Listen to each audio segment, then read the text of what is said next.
ಒಂದು ತಾಯಿ ಇದ್ಲು.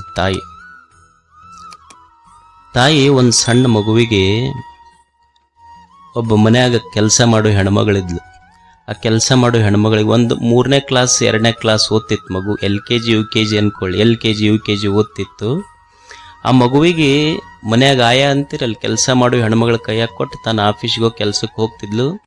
ಹೋಗುವಾಗ ಅದೇನು ಮನ್ಯಾಗಿಂದ ಬಂಗಾರ ಬೆಳ್ಳಿ ರೊಕ್ಕದ ರೂಮ್ ಇರ್ತೈತಿಲ್ಲ, ಟ್ರಿಜರಿ, ಆ ರೂಮ್ ಕಿಲಿ ಹಾಕ್ಕೊಂಡು ಚಾವಿ ತನ್ನ ಹತ್ರ ಇಟ್ಕೊಂಡು ಮಗನ್ನ ಈ ಆಯನ ಕೈಯಾಗ ಕೊಟ್ಟು ಹೋಗ್ತಿತ್ತು. 1 ತಿಂಗಳು 2 ತಿಂಗಳು ನೋಡ್ತು ಮಗ. ಅವ್ರವ್ವ ಆ ರೂಮಿನ ಚಾವಿ ತೆಗೆಯೋದು, ಎಲ್ಲ ಸಾಮಾನು ಒಳಗಿಡೋದು, ಕೀಲಿ ಹಾಕೋದು, ಚಾವಿ ತನ್ನ ಕಡೆ ಇಟ್ಕೊಳ್ಳೋದು, ಈ ಹುಡುಗನ ಈಕೆ ಕೈಯಾಗ ಕೊಟ್ಟು ಹೋಗೋದು. ಒಂದು ದಿವ್ಸ ಕೇಳ್ತಾವಾಗ, ಅಲ್ಲೇವ ಅದು ಎಲ್ಲ ರೂಮ್ ಕೀಲಿ ಹಾಕಿ ಚಾವಿ ನಿನ್ನ ಕಡೆ ಇಟ್ಕೊಂಡು ಹೋಗ್ತಿಲ್ಲ, ಯಾಕ? ಆ ಆಯನ ಕೈಯಾಗ ಯಾಕೆ ಕೊಡಬಾರದು?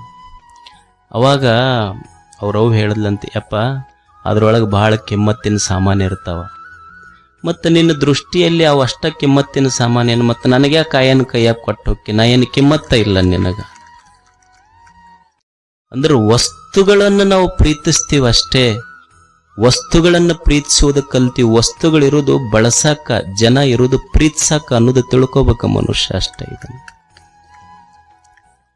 ಅದಕ್ಕೆ